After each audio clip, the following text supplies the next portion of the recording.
Hello, sunshines. This is Shanna, also known as CreativeStitchNDiva, and you are listening to Chronicles of a Crochet Diva podcast. Enjoy.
Can you hear me now?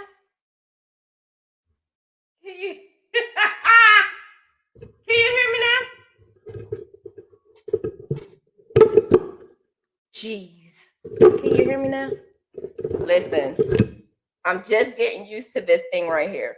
Okay, I'm sorry. I apologize. Can you hear me? I apologize. I'm just getting used to this thing right here. I'm not used to it. I'm so used to just turning it on, but like I was saying before, if anyone can read my lips, I was saying thank you for being here and watching me today. Today was one of those days that all I did was chill. I did some work. I went to the store with my oldest. Then I did some TikTok videos with my youngest. Then I said, so that I don't get stuck with doing something, I say, don't do anything else. Don't. Because if I do anything else, I will be late doing this. I always get caught up. So now I'm here. I'm good. I'm still getting used to this whole situation right here, but thank you. I appreciate you.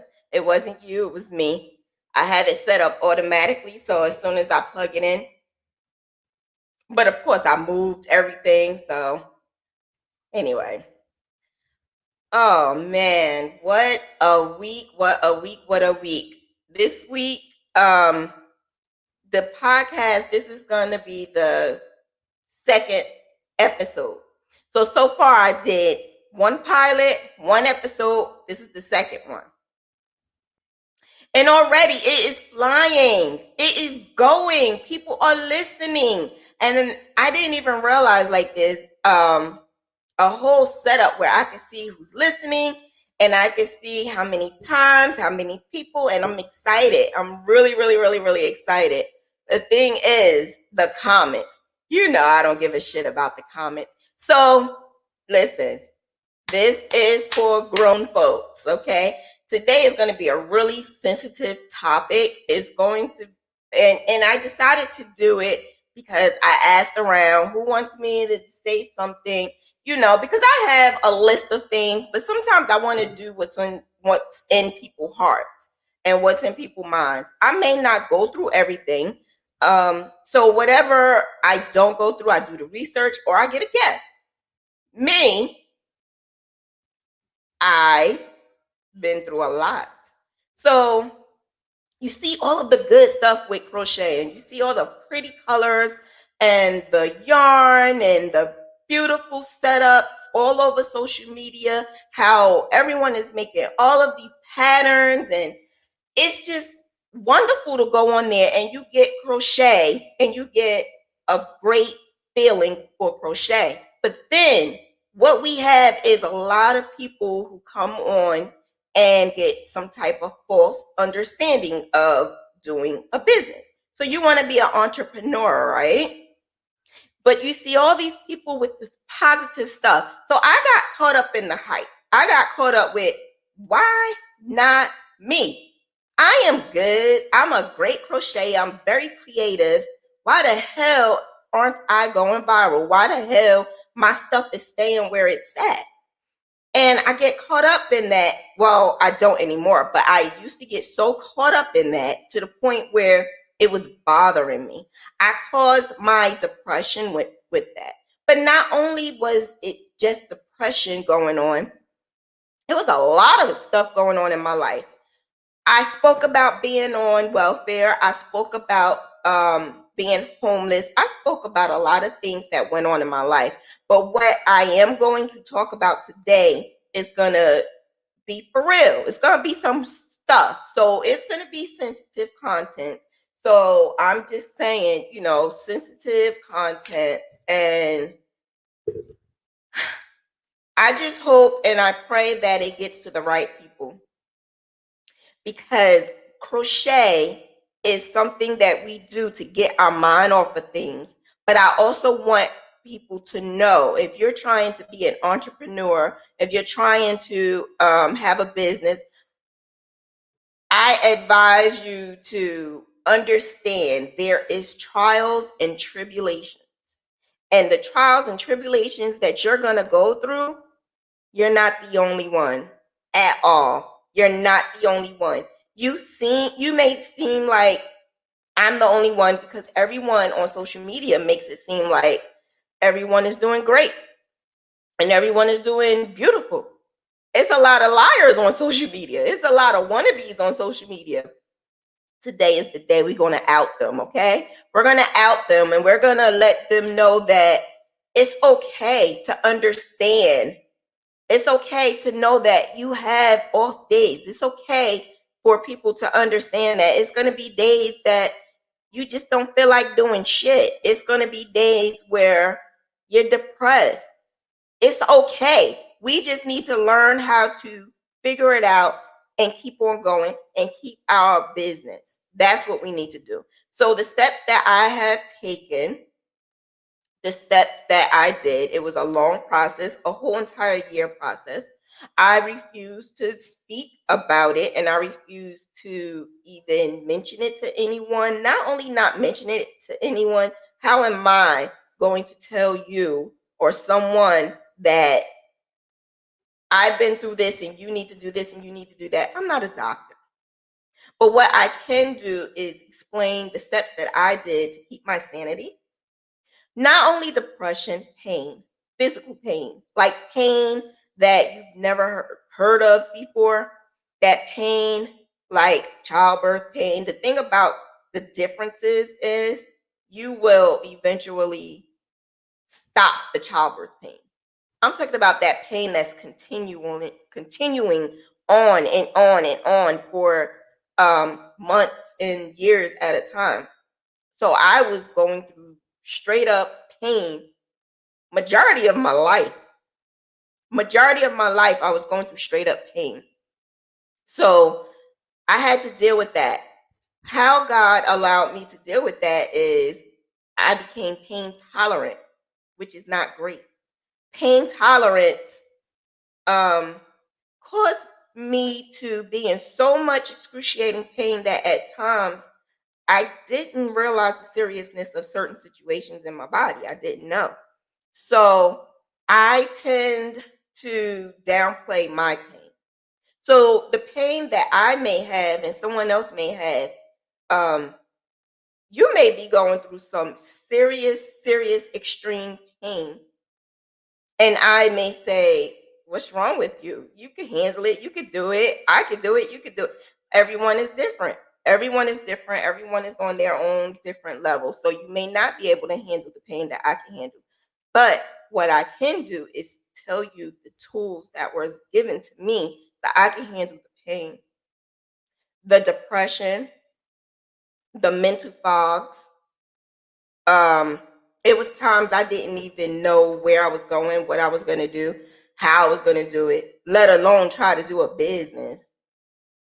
And then I'm going to speak about COVID-19 and how that affected me and my business, how that affected me with my kids, being a mom, and to want to have a business, period, being a mom is just bravery. A single mom being is just damn right crazy, but it has to be done, and you have to be a G to do it.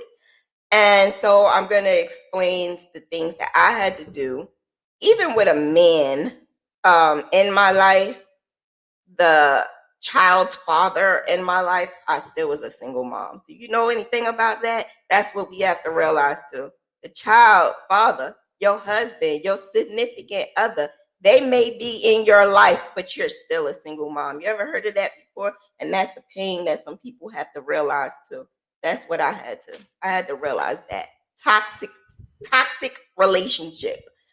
When you are in a relationship and you don't want to admit that you're by yourself, you're doing everything by yourself, you're basically carrying the weight. Because sometimes we don't know what a significant other is supposed to do. We don't know these things. If you have not been brought up into a family that was that had your mom and your dad, you may not know. You may not understand that you're not always supposed to take on the weight. The man is supposed to take on the weight. But there's certain things that I agree with that, and there's certain things I don't agree with. But that's only because of how I was brought up.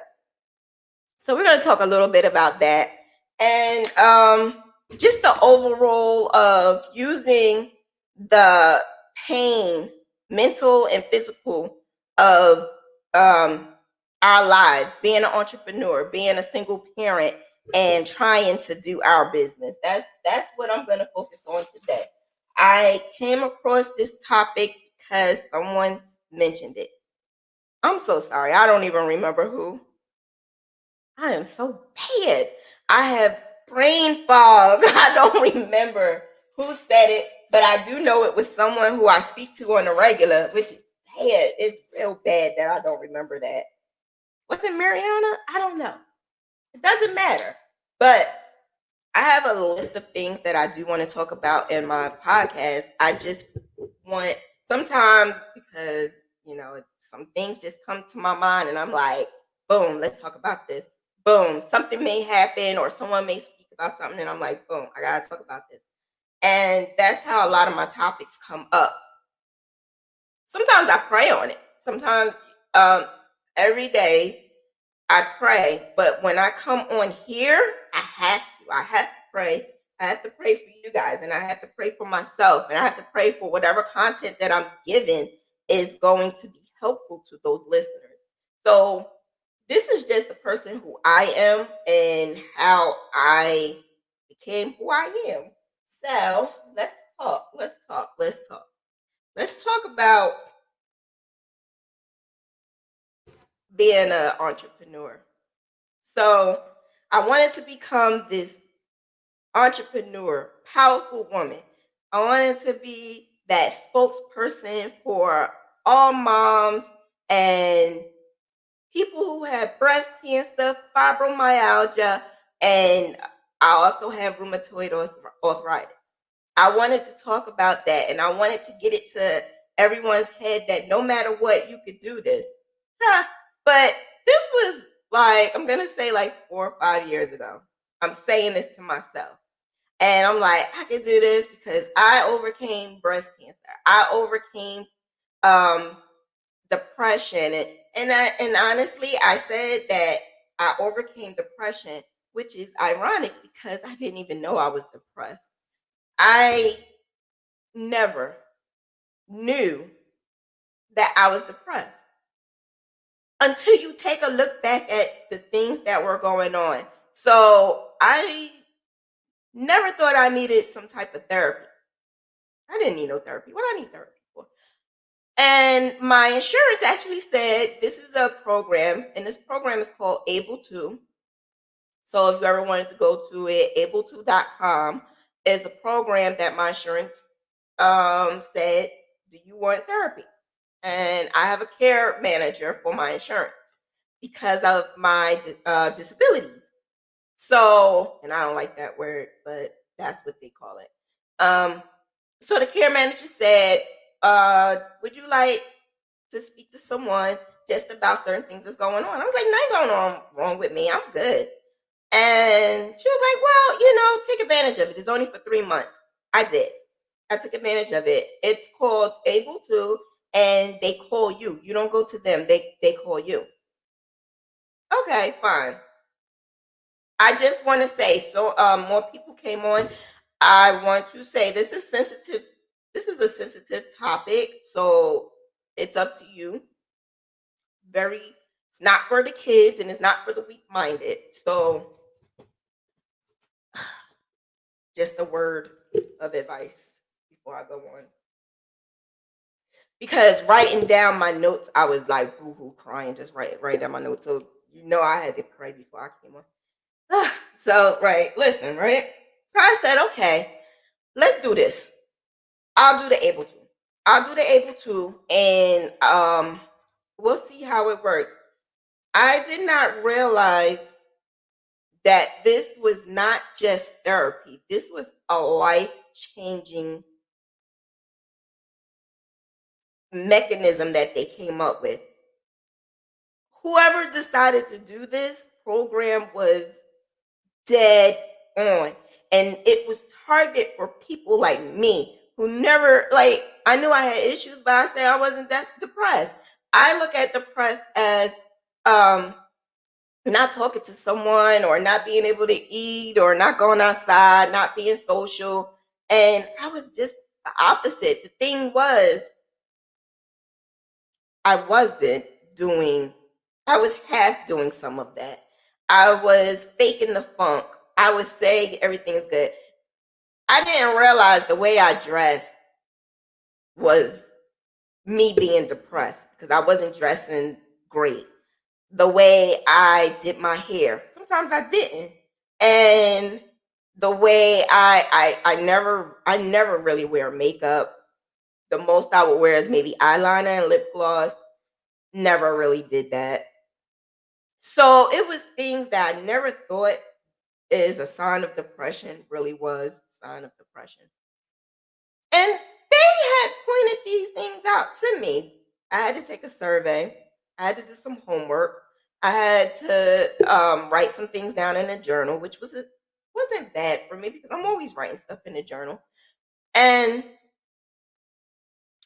they found the root of a lot of issues that I was going through. The one thing that I did through all of this stuff was crochet. So I noticed the difference before crocheting and after crocheting, which is crazy because I was homeless and then I was able to start crocheting. When I found somewhere, I started to crochet and I realized that I was going through almost the same exact pattern. So the same exact patterns that I was going through, it was almost putting me back where I was. I just kept going through that same exact pattern. And the difference was crochet. Also another difference was my attitude because I also felt like, well, if I could crochet this, I could make this. And it was something that I was looking forward to. It was something that even though I had no idea how I was going to pay my bills, I had no idea how I was going to get my kids stuff for school, I still had something to look forward to. So I looked forward to crocheting, making something. So I would write down, what do I want to make? What do I want to learn? And because at the time, I only learned the basics at this specific time. During this same exact time, I was in pain, physical pain, like pain, to the point where I would go and I would get like Tylenol PM and just make myself go to sleep because I did not want to be awake to feel the pain. The thing about me was I was so scared of drugs. So scared of drugs that I did not want to take any drugs because I was scared. So that was a plus because substance abuse is in my family really, really, really heavily. So my thing was that one time could be the big time. So I never wanted to do that. Never. Um, but I did notice that there were some medicine that was given to me that I would say like a happy pill. Like it would make you feel better. But the one thing I appreciate God for doing was not taking the pain all the way away. I needed that. So I knew that even though this pill made me feel a little bit okay, it wasn't taking the pain away. So eventually my mind clicked and was like, I don't need this. Because I found out later on that it was an addictive pill. And it's a pill that you don't want to be taking all the time. So I found myself getting the scripts, but not taking it all the time. Sometimes, you know how you get your prescription and you don't take it all the time. So it's like sitting there, sitting there, sitting there. I realized that that was something that I would take when I really, really, really need. Then I found when I'm in a really bad, messed up situation, I would take the pill. Whether I was in pain or not, I would take it.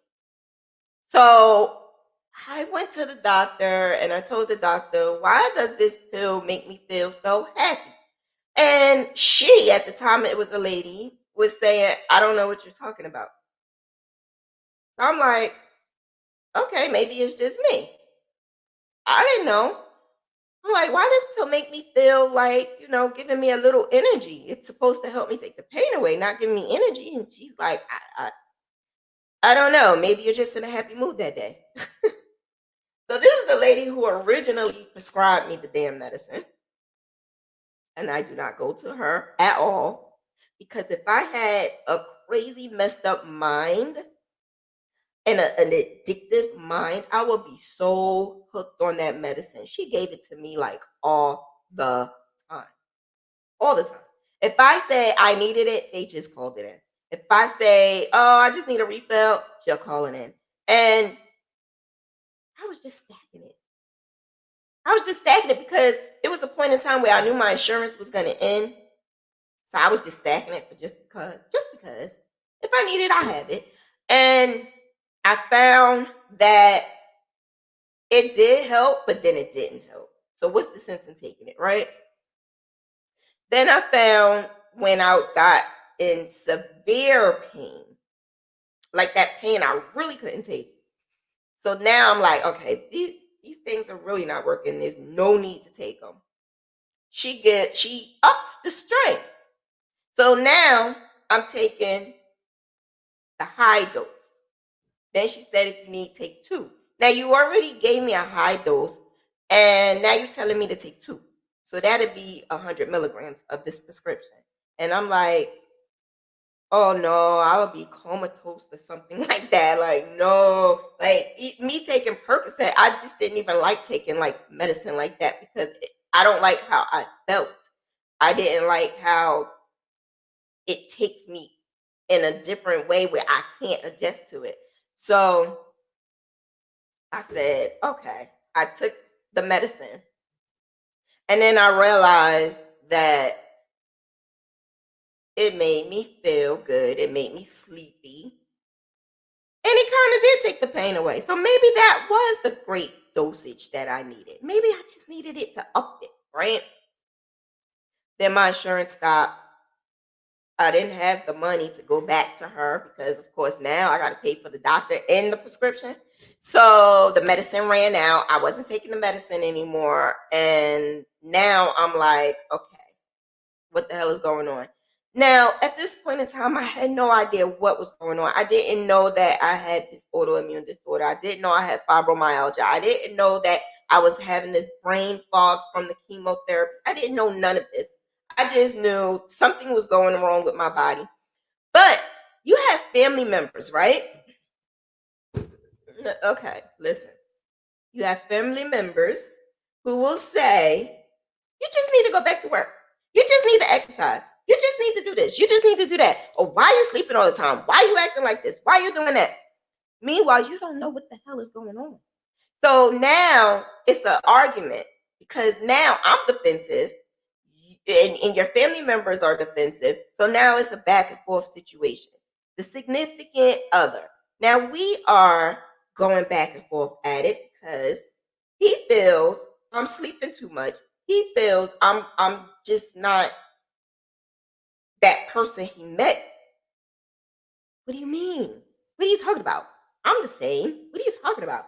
So you're supposed to be that mom that makes sure the kids go to school. And at the time, my little one was maybe like 2 or 3 years old. So I would sleep. I would get up. I would give him cereal, whatever. I would go to sleep. And the TV would watch him. Then significant other at the time would go to work. And when he comes home, I'm in the same spot. Maybe sleep, maybe not sleep. Same spot, same clothes, not really doing too much of anything. And that was a repetitive thing for years. For years. It was the same thing over and over and over again. So I made myself start going to my OES meetings, Eastern Star meetings. I made myself start going just to get up out the house and do something. Then I found that me going to the meetings wasn't helping because I'm still that same old person. In my mind, I didn't realize I was depressed. So I'm steady not being the person who I wanted to be and didn't even realize it. I didn't realize it was in nothing wrong with me. So another thing is I didn't realize I wanted to crochet as a business at this point in time. But what I can say is it was something that I looked into and it was something that I wanted to do it. I wanted to do the crochet, but it was like life was telling me, lay down, go to sleep. Ain't nothing else you need to do. Something just kept saying, go to sleep. You don't need to be up. So I would say, can you go get me some Tylenol PM? Can you go get me some Tylenol PM? And I swear I was taking like 4 a day to the point where 4 a day wasn't even helping. Then I went to 6 a day. And the crazy thing is, I'd rather take that than them pills that the doctor gave me, which is crazy. Because now, them pills are like so addictive now. And it's it's like a high addictive medication now. But that PM made me go to sleep. I wanted to go to sleep. I just want to go to sleep. Just leave me alone. I just want to go to sleep. I felt like me going to sleep would make the day go by fast. And I wanted that day to go by fast because I wanted these days to go by so it's closer to the day that I'm going to see the light at the end of the tunnel and it's closer to the day where things are going to get better. Not that I was going to make it better by getting my ass up and doing something. No, if I went to sleep, it will be closer to the day that it's supposed to get better. That's what my mind was telling me. My mind was saying, go to sleep because eventually you're going to be better. And that's what I did. And that's what I did for a long time. I did that for a long time. I can't even tell you how many years I did it. I just did it for a long time. And when I had to move from that living arrangement, and then I moved into another living arrangement. And I mean living arrangement because it was an arrangement. And the significant other was like, I can't do this no more. Meanwhile, he ain't shit, but I can't do this no more. We gonna have to break up. And oh my God, I just knew my world was gonna end. Like, I was taking care of everything, even though I was asleep, taking care of everything. But this is what he said. Can't be around, can't do it. I think I cussed him out, said some kind of words to him. Yeah, I said some bad words. And it really like hit something. Like, I yelled out the window, and this is something I never do because we never argue. I never do this, but that day I just called him all kinds of starry out the window, and I guess people was watching, so that hurt him even more. And he was like, I can't do this no more, and that's it. When you move. Now, this is another thing. This is what kills me about guys. He said, when we leave here, you're on your own. Nigga, I'm on my own now. The fuck? I'm on my own now. What are you talking about? But I didn't say that then. I'm saying that now because now I'm like, I'm doing this shit by myself. What are you talking about? But yeah, that's what happened. So we moved into another arrangement. Did he leave? No. He was there, but the situation was we weren't together. So we was living together, but we weren't together. Then what happened was 6 months later, I moved into my own, and he didn't come. We weren't together, and I felt me coming back together.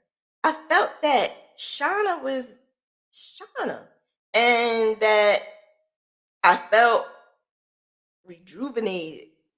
I felt alive. I have no idea why I just did. And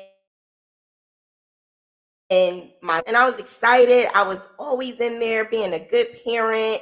And I just started crocheting. This is when I really started my crochet business, because this is when I started graphghanning, and I was like, yes, this is great. This is great. This is good. Then I found out the pain that I'm getting is the autoimmune disorder, rheumatoid arthritis. The thing about it is I'm just thinking it's arthritis, not realizing it's an autoimmune disorder. And he wanted me to take chemo pills. And that was something I did not want to take because of my experience that I had with chemo during having breast cancer. I didn't realize that. So here I'm thinking breast cancer caused me some discomfort. It caused me like a moment in my time where I just lapsed a little bit. But I didn't think of it as it was going to cause me mental issues. I didn't think that. I didn't think that at all. It caused me hell, like hell, mental issues galore. So I'm thinking right after I had this massive impact of my life, being 25, I was young, I was a baby, because I'm thinking about it. My son is 21. He still is kind of a baby, So 4 years later, after being 21, I get breast cancer.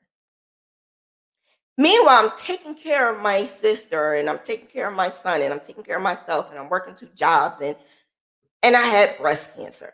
Like, breast cancer. Like, you need aggressive chemo breast cancer.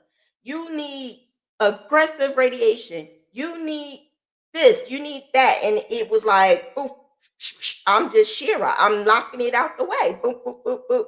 Okay, let's just do it. You said chemo, give it to me. I'm good. My hair fell out. I'm good.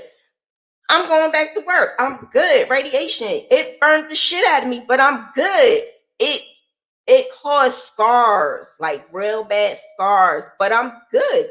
I even had a point where they told me that it was aggressive and they had to take some lymph nodes because it started spreading. I'm good. Okay, do what you gotta do. I'm good. Okay, let's do this body scan. Make sure that it's all gone. Boom, you good. I am good. No problem. I wiped it out. I knocked it out the box and I'm good to go. Let's keep moving. That's how I did it. That's how I was able to go through that time, that period of my life of breast cancer. I've been working since I was 14. 14. And being a big sister and doing whatever I needed to do to help with the household. So having breast cancer was just a lump. I jumped over the lump and I kept it moving and I did what I had to do. So it wasn't nothing. I knocked it out the box like a girl. All right. So now, when you come to me at 32, 34, and I have this baby who I was told I'm not supposed to have any kids because they gave me so much chemo. So now you're telling me I have this autoimmune disorder and I got to take chemo. And I'm like, no, I'm not taking this chemo. No, I'm not doing it.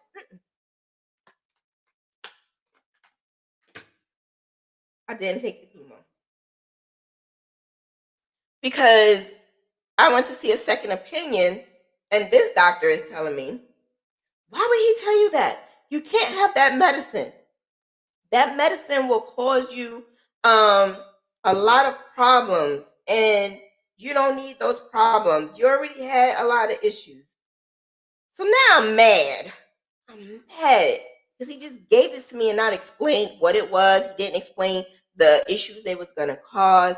Because something in my mind kept saying, don't take this medicine. So I didn't. I just went to the second opinion. And that shit was straight up chemo. And I'm like, yo, the crazy thing about it is, and I don't think the doctors realize this, but when you are told you have breast cancer or you have cancer, period, there's different types of cancer. There's cancer where you have HER2 positive or HER2 negative. Mine was positive. So this means HER2 positive is the one that spreads throughout your entire body. It goes through your bloodstream. HER2 negative is the one that do not go in your bloodstream. It stays local. I had the positive. So I had the one that spread through your bloodstream, which it started spreading. So those people who have breast cancer that start off in your breast and then they may get it again, it will go somewhere else. That's exactly what happened to me. The thing about it was, it wasn't really explained to me all of the facts. I was the first person in my area to be so young. So the doctors were like, they didn't know how to treat me. So what they did was they gave me chemo that was for people who have lymphedema, which is cancer throughout your whole entire body. And they did it in crazy massive doses because of my age, how aggressive it was, and the HER2 gene. The HER2 gene is metastatic cancer, which is the cancer that goes throughout your whole entire body. There's medicine now for that. When I had it, it was a trial. It was a trial. I was never told about the trial. I was never told about this medication. But if you were one of the people who had HER2 negative, you didn't really need chemo. You could just take this pill and you could take it for 5 years and you're good. You're okay. I couldn't take that pill because it was going to do absolutely nothing for me. Do you know that pill was the pill for the rheumatoid arthritis? That chemo pill. I didn't realize that until later on, and I'm researching because I research all the time. So I'm researching and I'm like, wait a minute. This is the pill that they told me wasn't going to do anything. Now you're telling me to take it because it's going to help me with this. It just made me feel so crazy how one thing, I took all this chemo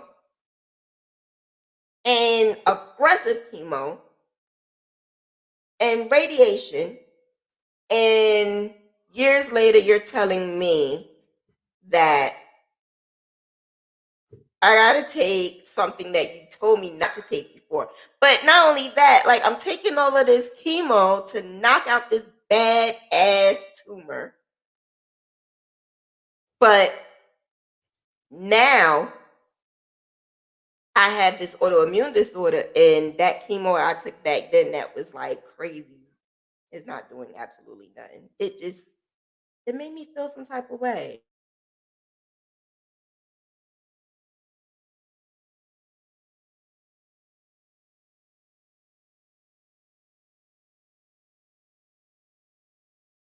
Sorry, I had to yell at the kid. Sorry. It's not for kids. So, let me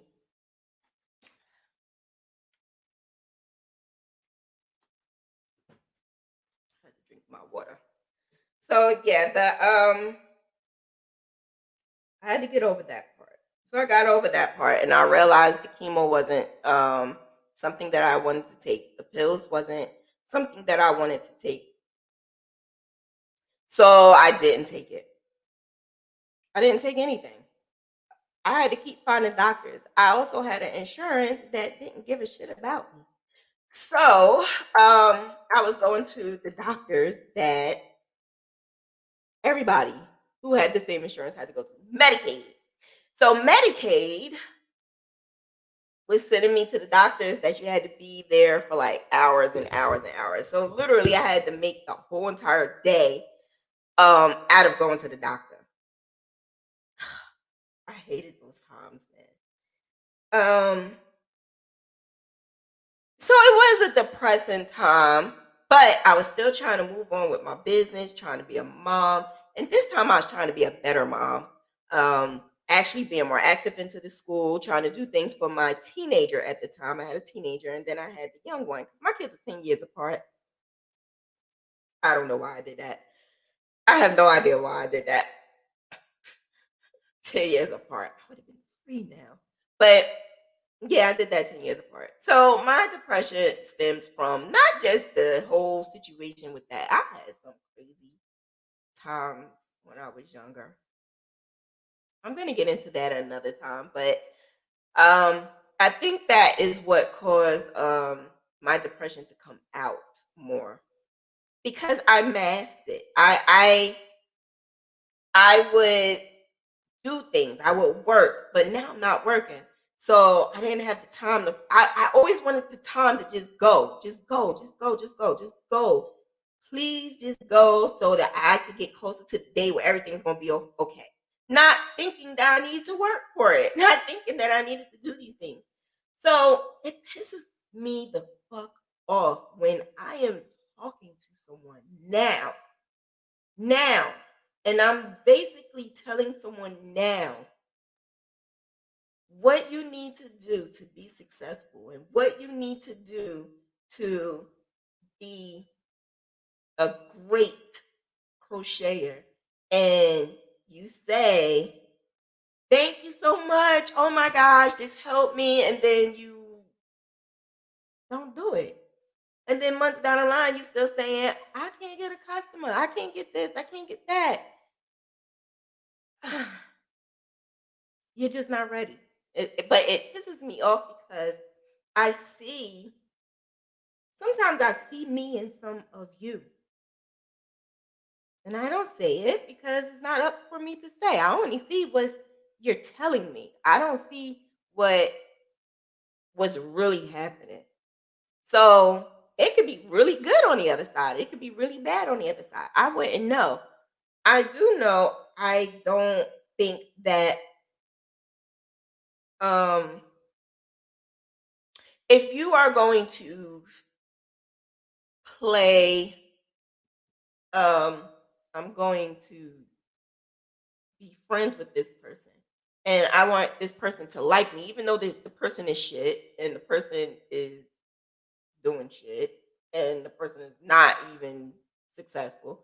But you want to follow a person and yes this and yes that and every single comment this person makes is the best comment ever. And that person is bringing you down. It bothers me sometimes because I could see so many with potential.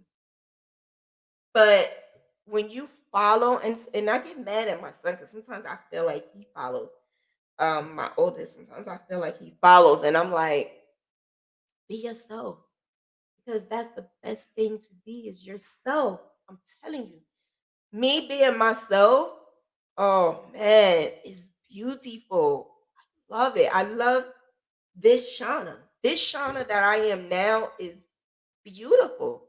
And I'm a leader. I'm not following no goddamn body. I see inspo. I don't see something I would want to copy. I see trending. I don't have to make it. I see a lot of people out there who are doing great. That don't mean I need to be their best friend. That's what we need to learn so that we can get our business. You wonder why your business is not the way it needs to be?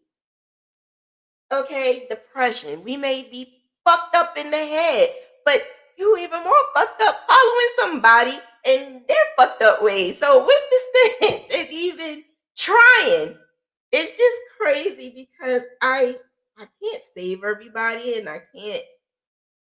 It bothers me. I guess it's the Pisces in me because, or it's just me being me. I want to save everybody. I want to be able to help everybody, and I can't do that. First of all, I don't know everyone outside of this domain. So I can't help that little girl inside that's trying to come out to be a woman and an entrepreneur. I can't help that person because that person is hiding behind something else. I can't help that person. So if that person is depressed, I wouldn't know that because that person is hiding. If that person is stressed, I wouldn't know how to help because that person is hiding. I wouldn't know that. I also believe that in my experience, it wasn't always the doctors that helped me.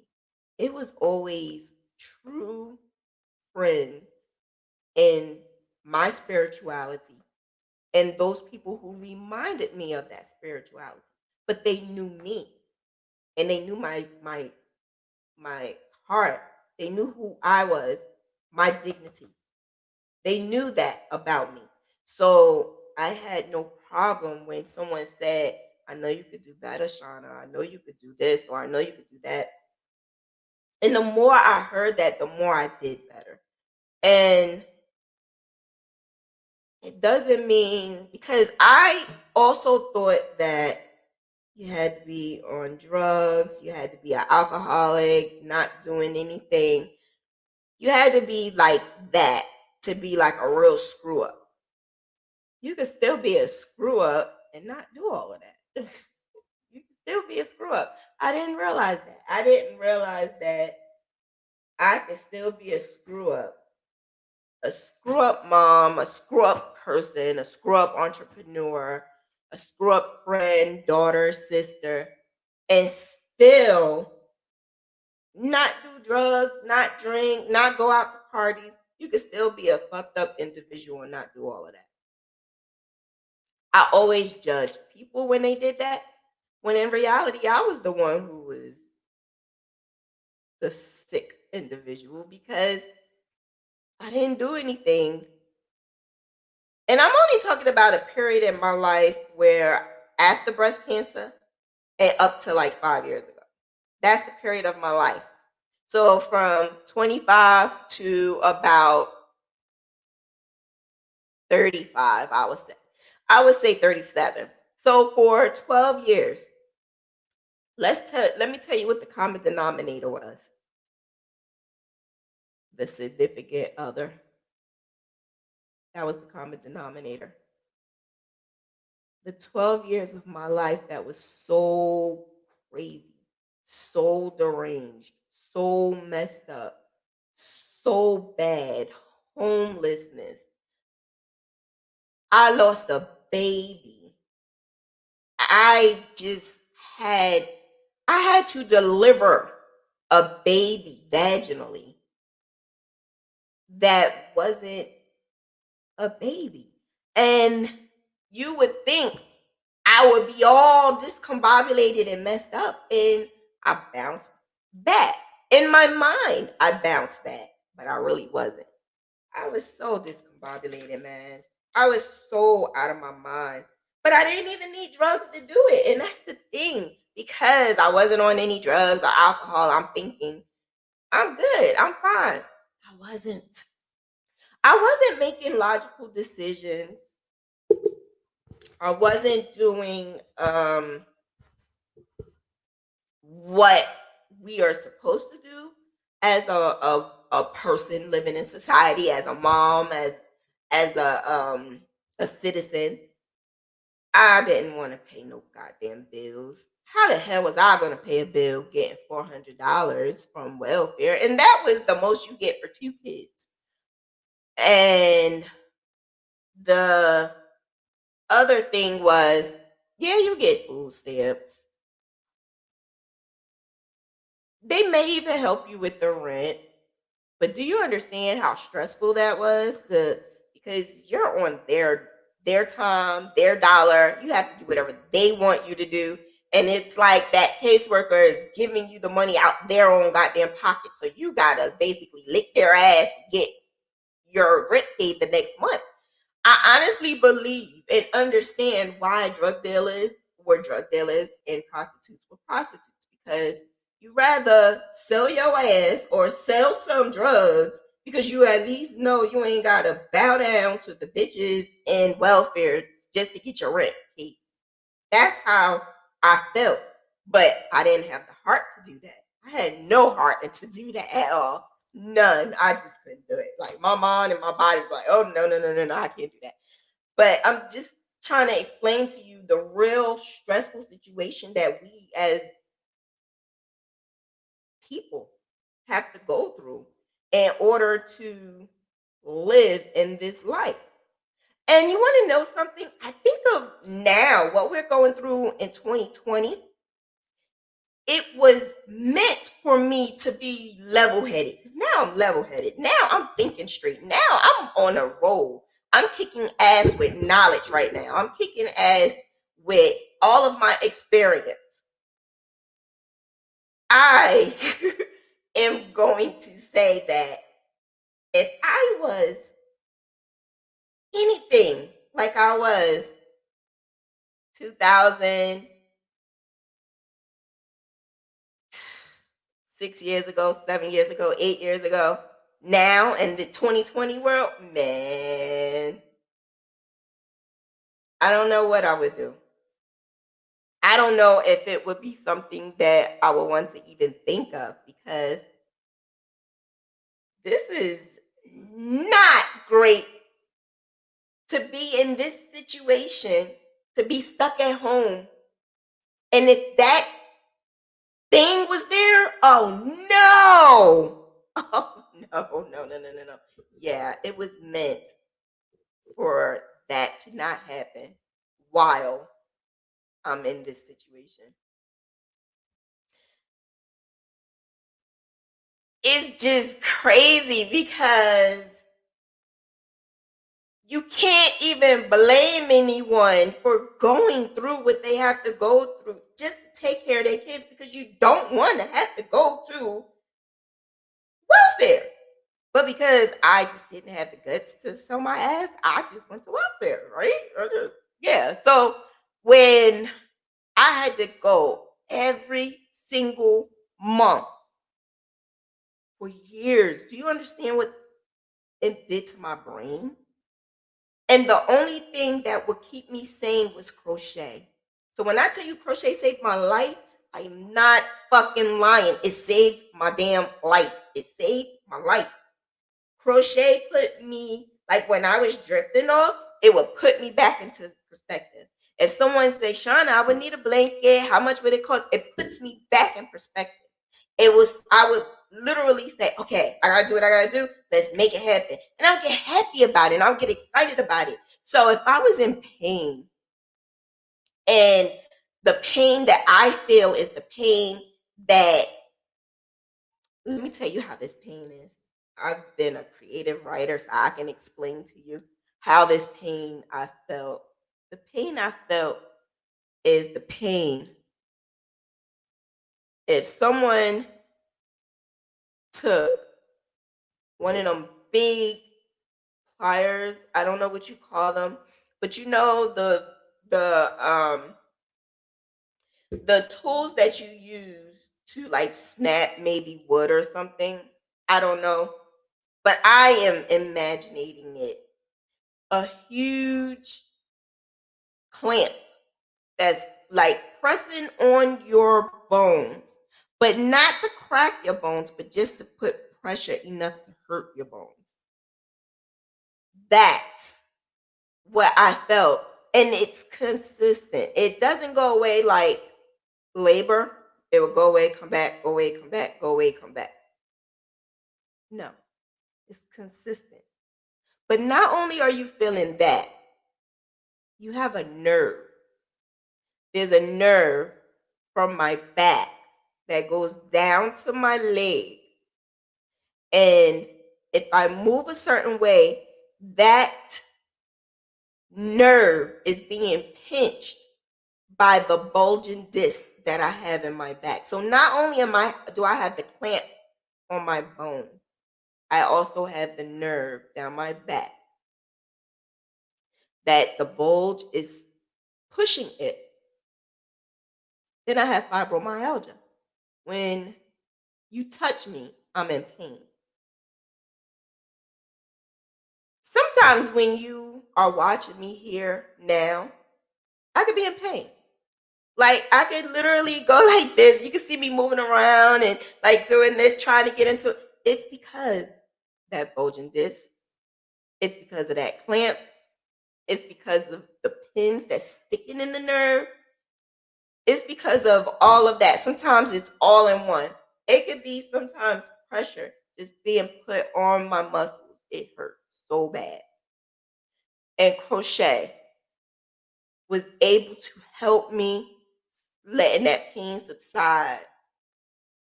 So what I would do is I started doing a routine. I'm going to crochet tonight. I'm going to watch my favorite show or movie. I got my snack next to me. And I'm going to do that. Then I gained and I gained and I gained. So when I went to the doctor and the doctor said, oh, you're 319 pounds. You're a fucking liar. And I walked out. No lie, that really happened. I walked out. I had to go back for something else, but I had to stay. Cause I was like, nah. Mm-mm. But this time I had to go out of town. And when I went out of town, my mom was with me. And I had to see a rheumatologist. I had to see the rheumatologist because now like my pain is out of whack. That's when I found out that I have spondylosis in my back. That means my back is curving. And I started getting nodules on my hand. That's part of rheumatoid. So this rheumatoid arthritis doctor is supposed to help you. So I'm there and I stand on the scale. Now I'm pissed because my mom is behind me. But the lady was nice. She didn't say it loud. She didn't say it loud. So I heard it. I said, "What you say?" She said, "It's 3:47." 3:47. The fuck? The doctor told me 3 months ago I was 319, 317, 3 something. And you telling me I'm 3:47 3 months later. Mm. Mm. And then I didn't realize that the whole entire time that I was in the 300s, I couldn't breathe. I was always in pain, sleep. It took me a while to get places. I was kind of moving around because now I'm in a point where I wanted to be in my son's life. He was about to graduate high school. So, and I didn't, he was going into a high school that I didn't want him to go to. It had a bad rep, this high school. So I needed to go to this high school. I needed to go. So I went to be like a mom figure. And I was in the high school all the time. Meanwhile, I'm 347. It's hard for me to say it sometimes. About 350, 350 pounds. And I didn't even think about it. Like his graduation, I went out and bought an outfit. Now, when we gain weight, we buy the same outfit that we remember we wore, right? Now, I heard what they told me, but my mind is saying I'm still the same size, so I don't care. I'm going to wear this outfit. It did not fit. I still have the pictures. I was so uncomfortable. It hurt so bad. It was so uncomfortable. That pain that I felt being in them heels, the pain I felt like it was just a mess. Looking at those pictures depressed the shit out of me. It really did. Then I noticed I had rings around my eyes. For some apparent reason, like I had like dark skin. I even took a picture of myself. I went to the hospital, and this is the year my grandfather passed. My grandfather on my father's side.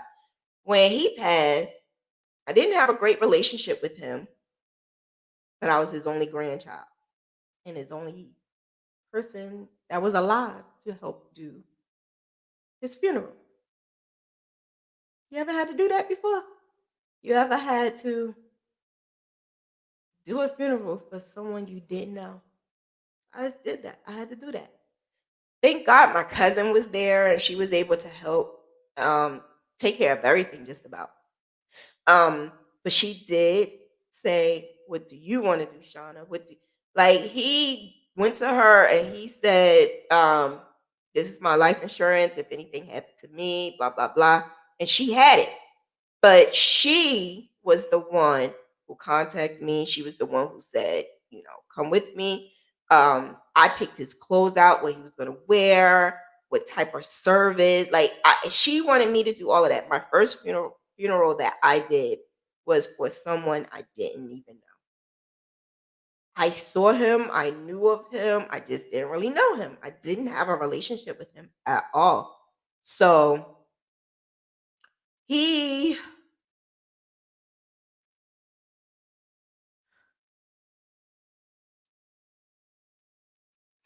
the day I knew he was in the hospital was the day I was in the hospital.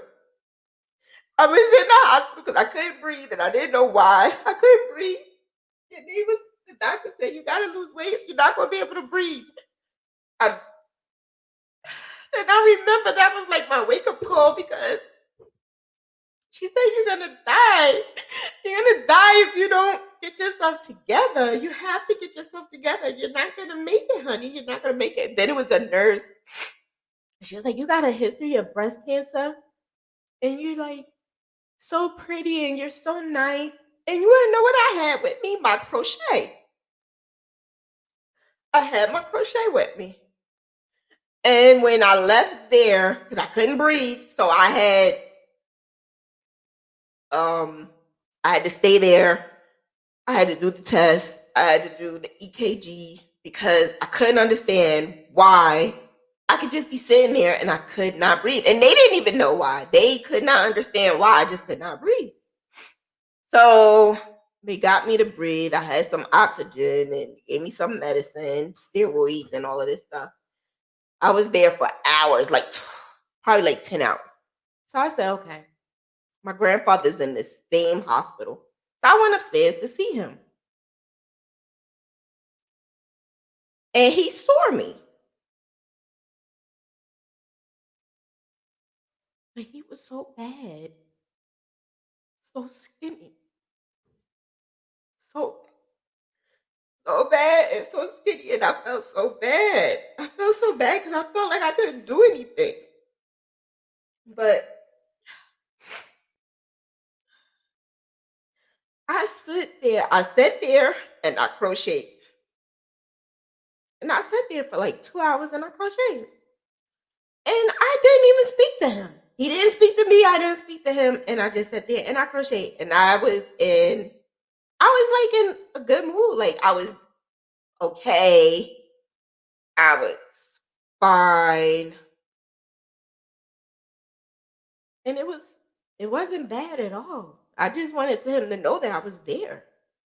So I sat there for 2 hours. I crocheted. I barely could breathe, but I did crochet. And then I left. I went back the next day. He didn't know I was there. And he was asleep. And he stayed asleep the whole time. And then he passed the next day. But I stayed there and crocheted. So crochet has always been there when I was upset, sad. I just pull it out. Even if it's not a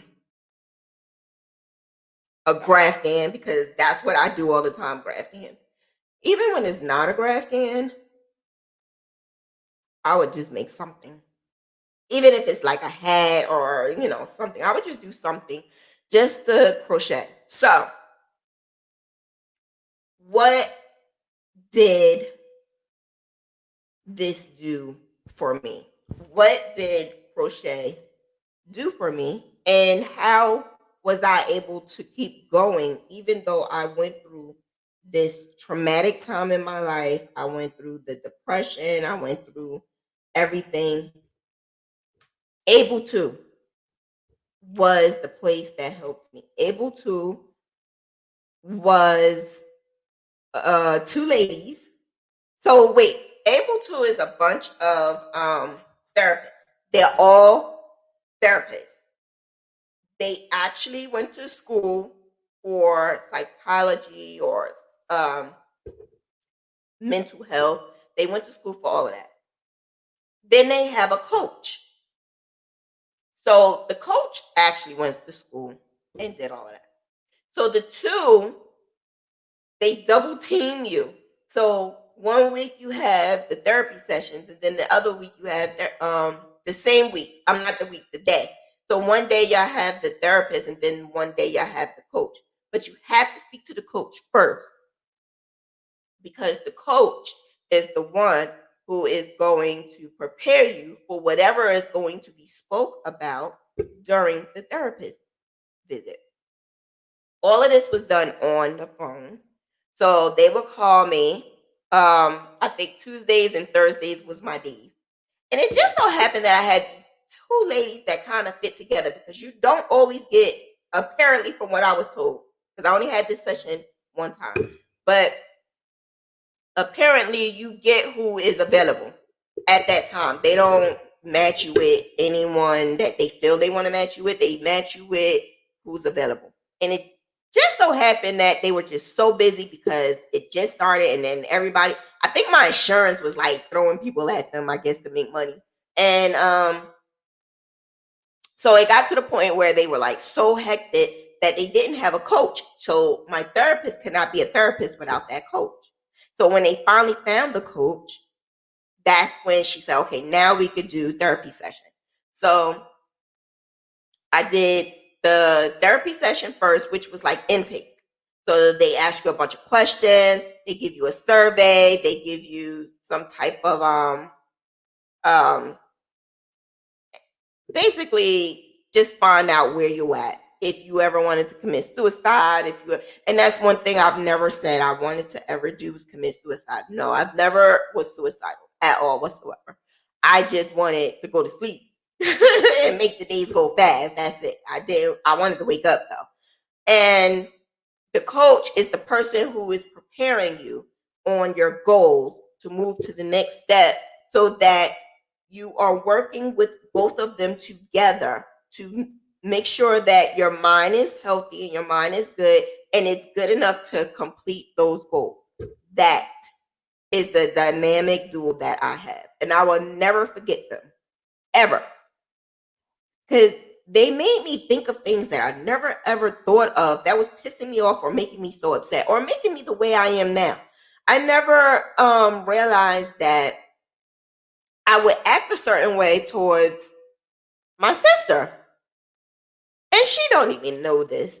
But I would act a certain way towards my sister.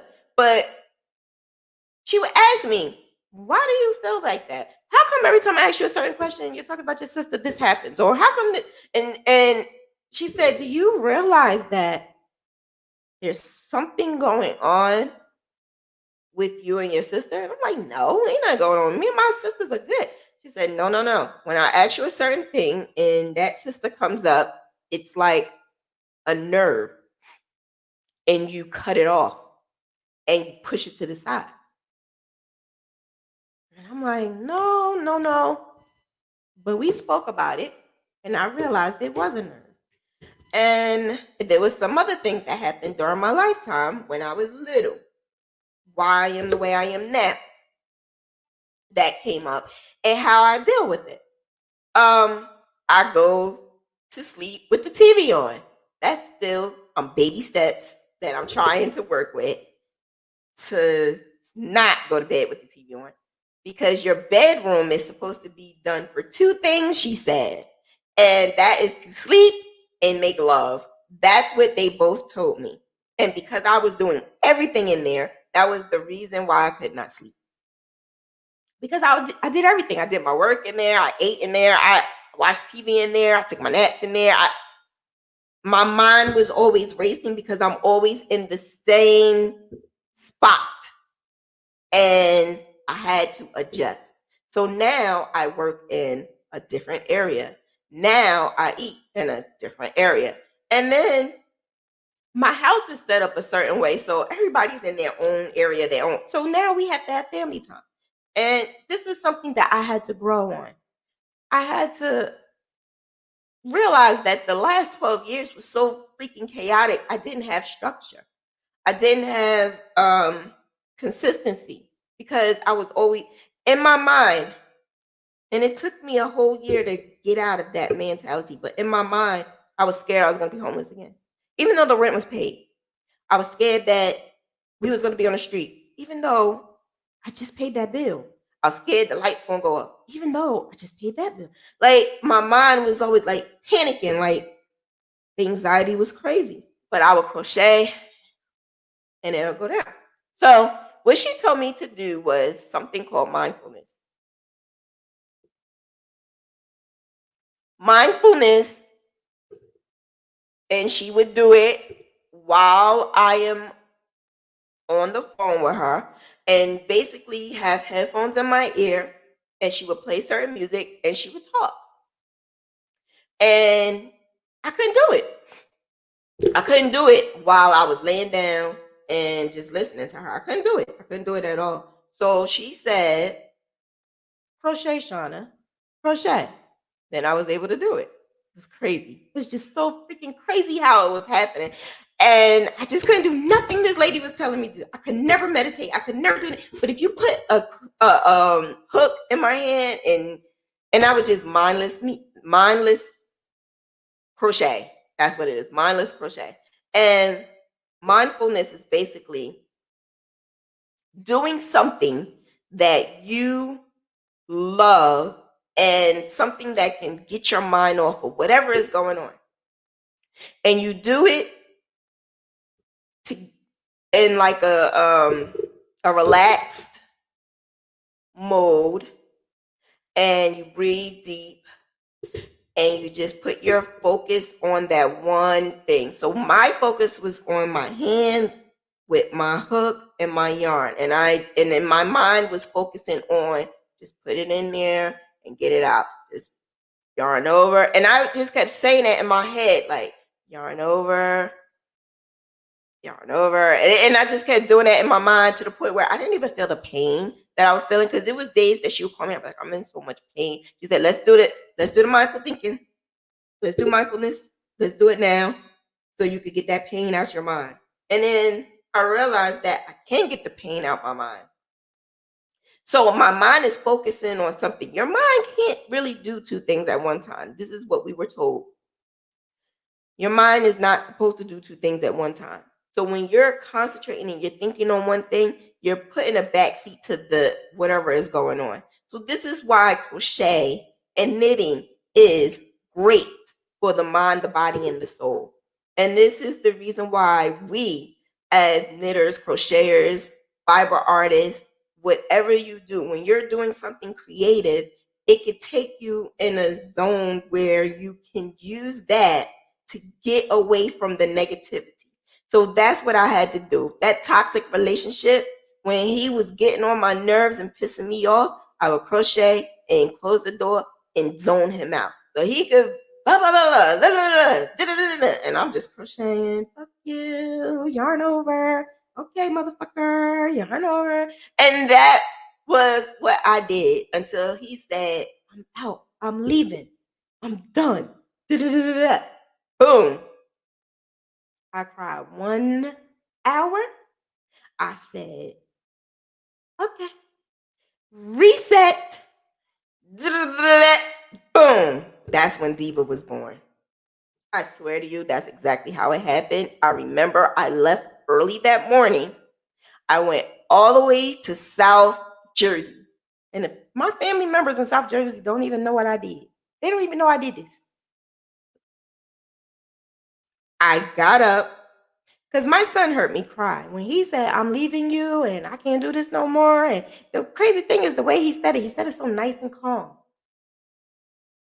And I'm like crying, like 12 years, 12 years. Are you serious? 12 years.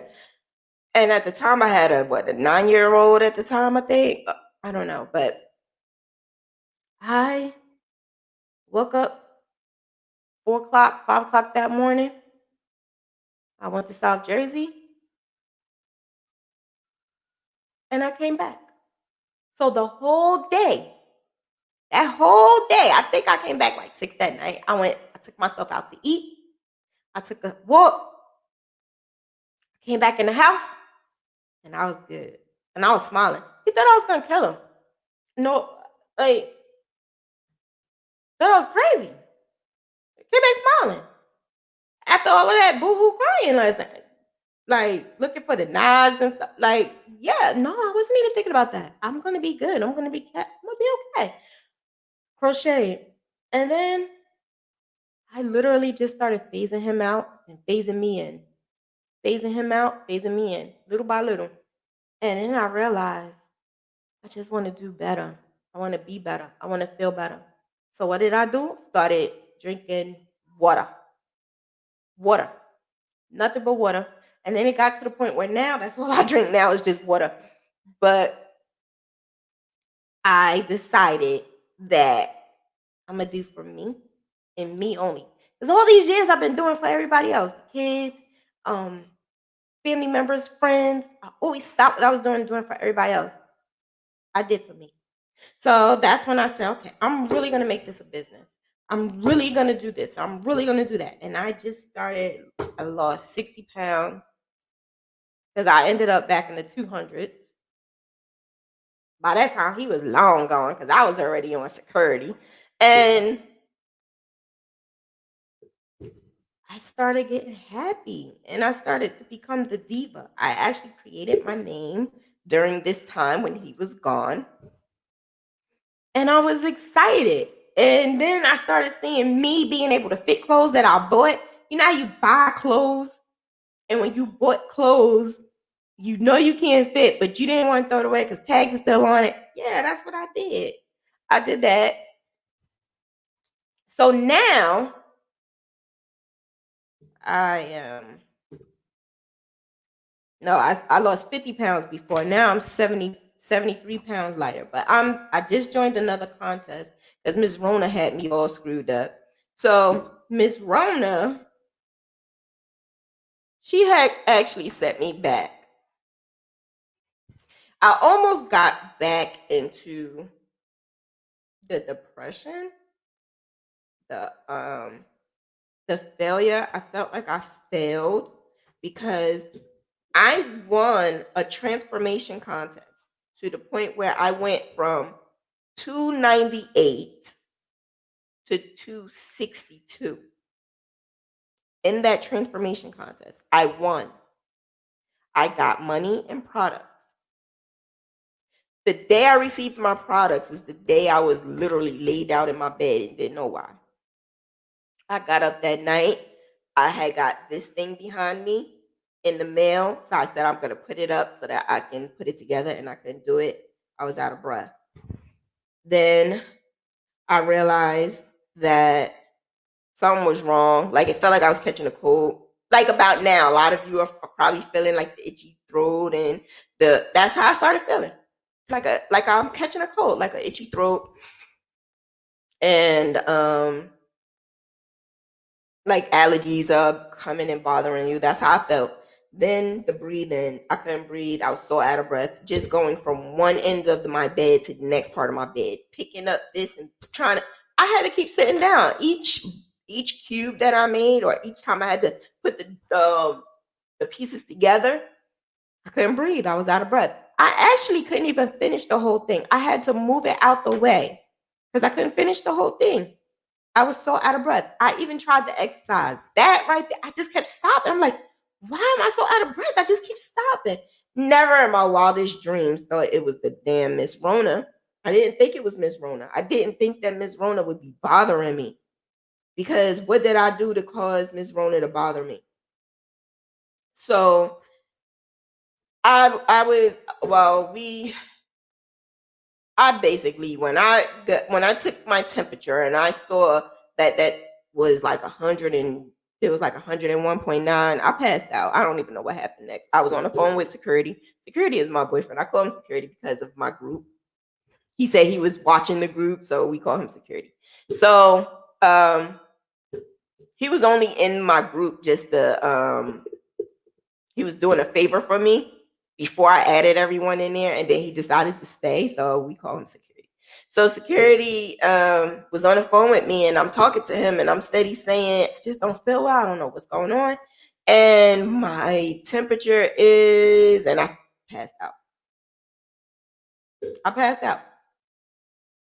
I have no idea. I just know I was on the floor in the bathroom. My son was like, what happened? What happened? What's the matter? What's the matter? He was like, you got a temperature? And he was like, let me see, let me see. He took his. Meanwhile, he wasn't really, really sick, but he took his. And then the next thing you know, I'm like laying in the bed, like crying, like, okay, am I gonna die? Because everybody was dying. Everybody in this area was dying. I'm in the metropolitan area. Everybody around here was dying. In the hospital, they scared the shit out of us. They was like, you don't want to go to this hospital. So here, I'm like, okay, I'm not going to be able to, I can't breathe, but I'm not going to the hospital because I'm going to just die in the hospital. I swear to you, it was the worst thing ever. The worst thing ever. I had to pray. I had to I fucking conquered cancer and fibromyalgia, homelessness, and all of this stuff. And this motherfucker gonna come, this bitch, Miss Rona, really? So I was like, you know what? Just stay up with me, security, and we talked until I fell asleep. I was like, just stay up with me. So I grabbed. I literally sat up in my bed on my laptop and grabbed. I didn't want to use any yarn because I didn't know. At the time, we didn't know like if you was gonna get it on yarn. So I had my son put the yarn away, put my current projects in a bin, and sealed the bin and put it away because I didn't know. I didn't know if you could get it in on. I just didn't know. I didn't know. And all my yarn, everything had to stay far away from me, and I just stayed in my room. I didn't want, the only time I came out was to go to the bathroom and I need to make sure that nobody was around me. It was just the worst. It was so bad. I couldn't lay down. So literally, I'm on the phone with security, like sitting up like this because I didn't want to lay down. If I laid down, because I kept going like that. I kept going like that. I remember that part. And then I remember if I laid down, it felt like somebody was pushing on my chest. So I couldn't lay down. So I'm steady, like I gotta sit up. And then I just let him talk. I just let him talk because I really couldn't talk. So I just let him talk. I don't even think I told him I was scared. Because I was nervous. I didn't know what to do. So 2 weeks, I mean, it took about another week. And that's how we found out. We took the test, and then like a couple of days after that, that's when they called us and said they called us on Easter and told us we were positive. That was the whole so discombobulated Easter.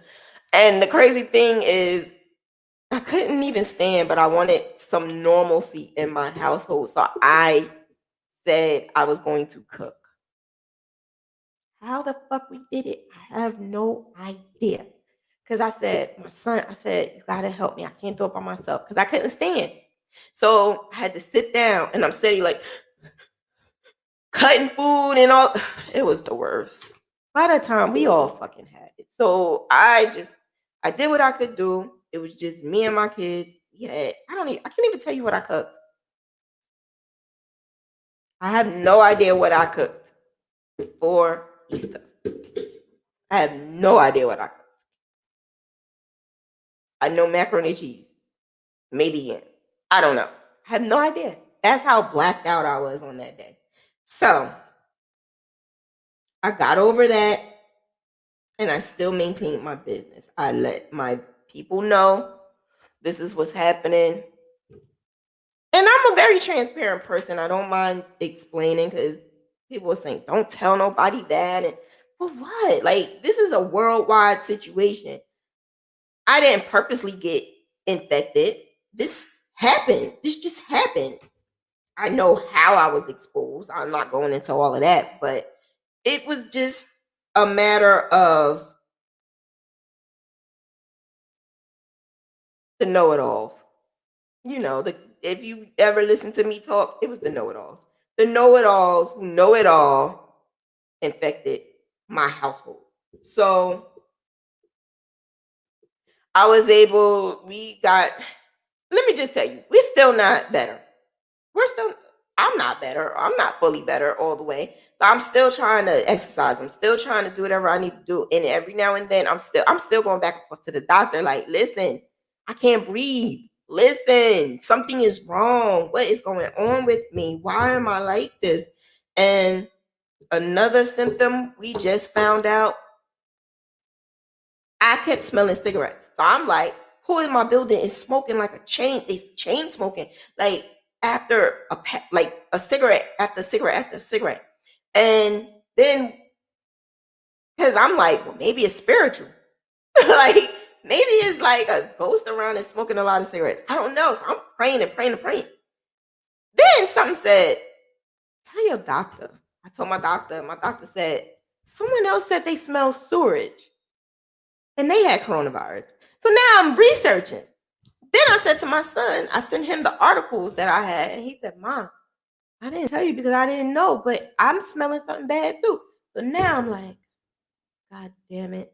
So I called the number that calls me every other month. Well, at first they was calling us every month, but now it was like every now and then.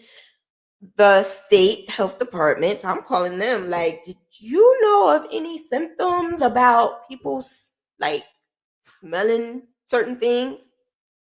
So now I have a name for it. And it's phantomtasia or something like that. Sounds like somebody's damn name. They gonna name their kid Fantasia now. But it's basically a smell that you are smelling that is not there. And so now I have to go to an ear, nose, and throat doctor now. So if I was not in the right mind, that would take me to another level. But I'm using my business, I'm using crocheting, I'm using doing this, and being transparent has helped, and me helping other people has helped, me writing down things has helped, and me just being spiritual has helped. So all of this together has definitely put me in a place where 2020 has been really bad to other people, but it has not been for me. I've been good. I've been good. There's bad times and then there's good times. And I believe my good outweighed my bad. The bad times that I had this year, it didn't come nowhere near all the good that I had. So I can't complain. And I know my mind is way better than it was. My body is way better. I'm thanking God that I decided to start losing weight and doing things differently, because it also gave me a way of healing Miss Rona better. So the things the tools that were given to me that may be able to help you if you're going through pain and if you're going through depression and don't know how you're going to make it. How can you do that and balance your business? First of all, what you need to not do is go on social media and compete with people. I found that going on social media can be addictive, and it can also be like draining. It drains the mind. You want to be like this person who's on there. And I'm going to say millennials. I am not a millennial and I do not have a millennial mentality, but I do know my sisters though. And they literally are on social media and you see people who you're like, oh, they're making good money, they're doing this and they're doing that, and then you get anxiety, or you know, why I can't do this, or why I'm not. And so now it's like, I got to do this because I need to be better than, or how did she get this and how did she get that? Whereas us who are older, I'm going to say the 40-40 club, us older people, we're like, the hell she talking about? Like, so what? Do your own thing. Do it better. Like, that's how I am. I'm not going to do what that person do. I'm going to do my own thing. So competition is something that you need to get out your head. It's not going to help you. Your own thing. Be your own person. Try to not compete with someone else, because that person may be competing against you and you're competing against each other, and it is not healthy. It's not good. And what are we competing for anyway? Like, if I'm going to compete for something, you're going to give me some kind of monetary for my troubles. Like, there's no need. Don't even do it, especially if you never even met the person, because what they're putting on social media may not even be the truth. Perfectionists. There's a lot of perfectionists. We try to be A-listers. We want to do this and do that and make sure it looks good and be good. And no, it's not worth it. Do what you can. And if it's not to your standards, do it over again. Fuck what everybody else say. Do what you want to do. I do it. I even convince other people to do what I want to do. Like, I'm just crazy like that. My mind is going to say whatever I'm doing is good. And if you say I don't like it, I'm going to say something wrong with you. Fuck you. I'm going to do my own thing. That's how I am. So if you are going to get mad because you don't think this looks good, it may not look good, especially if you get a graph from somebody else. I'm just saying. Being a single mom is hell all by itself. Hell. But it's possible. It can get done. Delegating. Get them kids to do stuff. Get them motherfuckers to get up and wash the dishes, wash the clothes, do something. Get them to do something. Take off the weight of you. You should not have to do every single thing at all whatsoever.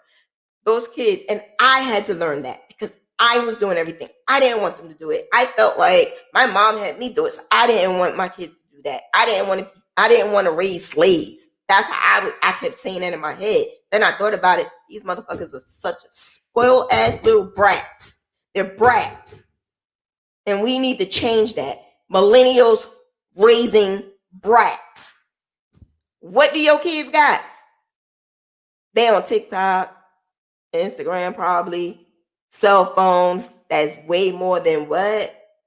Some of the clothes you got on? What? Yeah, they're brats. So that's where we have to start drawing the line. We have to start drawing the line. My son has a phone, but what? It's hand down from the oldest who gave him his phone. But the oldest, yeah, he got a $1,200 phone, but guess who paid for it? He did. I didn't. So I had to learn that because I always wanted to give my kids everything because of what we went through. But then I realized, I thank God that I went through what I went through because I think my boys are not brats because of that. I think that the shit that we went through kind of balanced off because I didn't give my son everything. I tried, but I didn't. So now that he's older, he sees the value of working for it. He sees the value. He sees it. And he has his own car and his own car payment, his own insurance. He's doing that. He's a senior in college and he's doing the damn thing. And he went to school with people who never even thought of going to college. They're out there now. Some of them dead. Some of them out there in jail. Some of them got kids. I give my son mad respect because we as Black Americans are going through hard times. But that boy right there, we raised a great one with that one. So I'm just saying, sometimes we just need to step back and listen to the older, because think about it. How did they raise us and how our parents were raised? We're not all that bad. Like some of us are, but not all that bad. So the way they raised us and the way that our parents was raised can't be that bad. We are raising some monsters, and that's the problem. These monsters are going to be our future. We need to get it together. So my kids, yes, they delegate. I'm not buying no $1,200 phone for this little brat. No, I'm not doing it. So yeah, a lot of people say my son, my 11-year-old, he's like wise beyond years. He had a lot of growing up to do because of the stuff that I had to go through, but he also has like a little kid mentality, whereas kids his age, I listen to them cursing, smoking, outside, just doing whatever. I didn't want him to go to the school that he's at right now. Because of that, I didn't want to put him in that situation because he don't know. He doesn't know. He's still playing with toys. Don't tell him I said that, but he's still playing with action figures because he still had that kid mentality. So I think he's age appropriate, in my opinion. But he's age appropriate. 11 years old.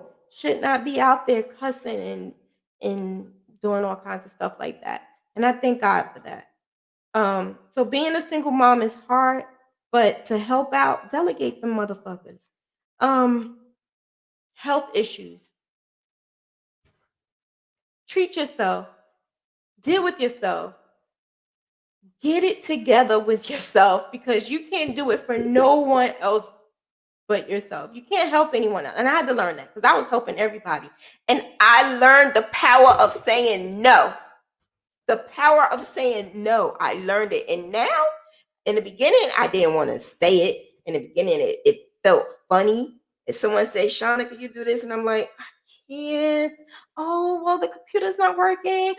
And I would make up something because I didn't want to just say no. Now, no, I can't do it. Sorry, bro. I can't do it. No, I can't do it. No, I'm busy. I got shit I gotta do. So now it's like, I'm not even being bothered because the thing about it is if they're asking you, it's because they're busy and they can't do it, but they want you to stop what you're doing to do. Nah. So yeah. No. Just say no. is no problem with saying no. And I mean that from the top all the way down to the bottom. No. Certain traumas that we're going through, I would say seek help. There's nothing wrong with talking to someone. Well, that was for me personally. I never wanted to see a therapist or anything like that, but this Able2 helped me. So that's something, you may want to look at, because in order to do a good business, you really, really need to be mentally stable, and you need to have everything in order. So if things happen, you need to know how to handle it. You need to know how to handle it. How can you handle this if your mind is all fucked up and you don't know what to do? Like, I didn't know how to handle things. When I got overloaded with things back in the past and I was depressed and going through a lot, I hid. I'm not gonna lie, I hid. I didn't answer nobody. Now I handle it. I do it when I can, and I delegate. I delegate a lot. I got mad a couple of times because I feel like no one is on the level that I am on. Like, I want to do this, I want to do that, and I try to help so many people, but if they're not on that same level, you can't expect them to be on that same level. So being a sole business person helps me out a lot, because I don't have to worry about that, because I like certain things done a certain way, a certain time. And when it's not done a certain way in a certain time, I get kind of upset, because I feel like if I'm helping you, I'm going to help you to make money too. And that's what I try. I try to get the connections and the networks and the information, the content, everything that I'm doing, you could do. Because the way I did it, they didn't even realize. The people who were helping me did not realize I was taking all that information and storing it and doing my own thing and making my own money. That's what I feel everybody should be doing. I feel like you should take this information and jot it down so that you could use it for a greater purpose, to be stable and make money. Use any opportunity you could possibly use. If I met someone and that someone has a little power, I'm going to use it. I'm going to take advantage of it. A little bit of information from that person, a little bit of information from that person, and I take all of that and I use it and I keep it moving. And all that information that I took and I collect from everyone got me to where I'm at today. So I'm stable. I got a roof over my head and we're stable. I'm able to do certain things with my kids that I couldn't do before, and we're stable. Financially, we're stable. I swear to you. I said to myself, I would never, ever, ever be in a position where I have to borrow $10, $20. I will never be in that position ever again. I don't want to ever be in that position again. And I guaranteed myself I would never be in that position again. And thank God it has been working. And I was told your words, the words that you speak. When I say I'm broke, you don't ever say that I'm broke. You say I'm temporarily out of funds. Temporarily out of funds. When I say that, the next day I get funds. It just always happens. When I see my account going down a little bit, what am I going to do? What am I going to do? My start master. What am I going to do? We can't have this. We can't have that. And I swear to you, I literally plan and I get it done. So I don't have to worry about not having. So when everybody is worrying about why they don't have customers or why they're not able to keep up a business, think about it. Why? Your words, what you're saying, what you're doing, all of that takes in effect. Fix yourself. Follow certain tools. Maybe you need help mentally. Fix that. And have pride in yourself.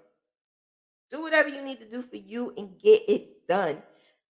Consistency. No excuses. That helps. It helps. I had excuses all the time. Oh, I'm gonna do this tomorrow. Oh, I'm gonna do this tomorrow. Oh, I can't do it today. Oh, I'm in pain. Oh, blah, blah. Listen, that got me to losing customers. But now I'm gaining because they see me producing. All of the stuff that I'm producing, and it's coming, and it just keeps coming and coming and coming because they see me doing something all the time. It's like if a day goes without me posting something, people start sending me messages. Are you okay? Are you okay? Because you didn't post anything. That's because I am producing and I'm always generating something. If it's not crochet, it's a graph. If it's not graph, it's advice. If it's not advice, it's a YouTube video. It's something. I'm always doing something. It's something. So when my mom noticed I'm not on social media or something like that, you okay? You all right? You need anything? That's because I made myself consistent to the point where people know she got to be good. I could be in a lot of pain. I could be in so much pain, but I have to keep moving and I have to keep doing something. Yes, I get some days where I need to sit my ass down, and I do. I do. I have those days where I just have to sit and I have to do nothing. I do get in those days. But it's some days where I have to push. And I don't like it when people say, don't push yourself, don't go too far. I don't know what else to do. That's not me. I don't know how else to live my life without fighting because that's all I did all my life. But my body does tell me when I need to sit my ass down. My body does tell me that. So that's for you. Your body tells you to sit down, sit down. Your body is telling you something is going on, sit your ass down and do what you got to do to regain composure, regain yourself, and then do what you got to do for yourself, your family, and your business. Why me? I don't say that no more. I say why not me? Why not me? Why would I say why me? Oh, she got a house, she got a car, she got this. So I'm not gonna say why.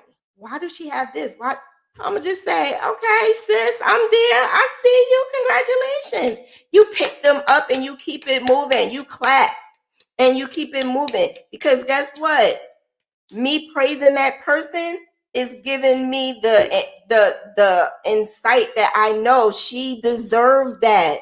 She deserved every single thing that she's getting. And guess what, sis? I'm going to get there too. It may not be my time. My time is coming. It's not your time yet. So don't say why me. It's not your time yet. Not your time. You can have everything you want and feel like shit. You can have everything and still feel like shit. You could feel like I have a roof over my head. I have this. I have that. I have a significant other and still feel like something is empty. When that happens, I pray. I pray and I get my composure and I think I could be homeless like I was. I could be asking, can I sit on somebody? It's been times I had to sit on somebody's porch just because I didn't know where else to go. It's times where I had to say, can I stay at your house? With kids, with baggage. So as of right now, I'm good. I am so good. Natural antidepressants. Natural antidepressants. Let me tell you, crochet is my natural antidepressant, but I also use CBD, and I also have prayer with myself, and I realized that has helped me so much more. And I listen to podcasts, I listen to other people, and I listen to other stories, and this has helped me talking. The more I talk, the more I share my story, and how many people get a good feedback from it. It helps. It brings me up, and it brings me to feel like when I was going through the shit I was going through, I did not have anybody that was going through it, that was actually admitting that they was going through it. So I am thankful that God put me in a position to say something and be able to talk. and share my story. So share your story if that's what you want. If not, it's okay. Spirituality saved me. And I'm going to leave you with this one. Someone told me, fix the car or buy a new one. And left. Hung up on me. Fix the car or buy a new one. And I'm like, what? I don't even have a damn car. What are you talking about? So this was years ago. And when they said that, I'm like, fix the car, buy a new one. Fix me. Fix me. I can't buy a new one. Because think about it. People want to buy this for themselves or buy that for themselves. Fix their self up. Buy the hair, the eyes, fix everything about them because they want to look a certain way because they trying to mask all of that shit up inside of them. So I thought about it. I'm not going to do all of that. I'm just going to fix me. And that's what I've been doing. So I take TLC products. And I've never wanted to do that ever in my entire life. But now I drink my tea. I drink my tea during the day and the CBD tea, and it relaxes my bones because I have RA and fibromyalgia. It relaxes me. So my CBD tea, and I drink it cold with my bottle of water. And I have my resolution drops. I take my resolution drops 3 times a day, and I have the PM. I take the PM tea. And then I take my NutriBurst. So all of this stuff that I'm taking, it's like a cycle that I'm going through, and I do it consistently over and over and over and over. And I am getting my mind back to where I was in March because I was exercising. I was getting it going. I was doing good. I was losing weight like this. I was just doing great. Miss Rona slowed it down, but she didn't stop it. So now I'm putting myself back into that again. And I have Trina pills. Anybody ever heard of that before? I named it. I'm gonna tell her too. I'm gonna tell Miss Trina. Miss Trina, whoop whoop. Whoop whoop, get on that ass too fat. Whoop whoop. Miss Trina pills. So Miss Trina sponsors, it was a video out there. Miss Trina sponsors NRG pill, which is TLC energy burst pill. I needed energy because I started feeling sluggish. So I started taking that pill. And it didn't really help me or do anything in the beginning of the year when I was doing the transformation contest. But when I started taking it now, it was like a burst of energy, and it was like, whoop, whoop, not too fat, whoop, whoop. And I started like dancing, and I'm like, okay, I'm back. All right, Trina, all right. So now I'm like, I go to the lady who's selling. I'm like, okay, I need my Trina pills. Because now I'm good, right? And I'm glad I got my Trina pills.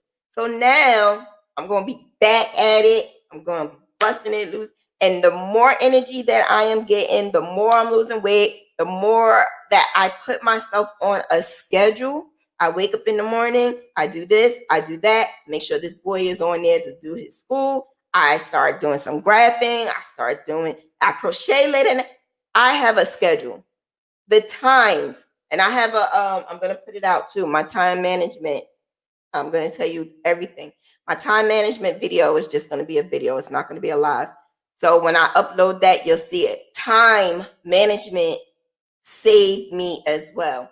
I just conditioned, and I even put how I conditioned myself, because I went from someone who laid down doing nothing all day, every day, sleeping, eating, doing nothing, watching TV, to being strict, doing this and doing that. And I do not get off track. There's days I do, but I reward myself when I don't.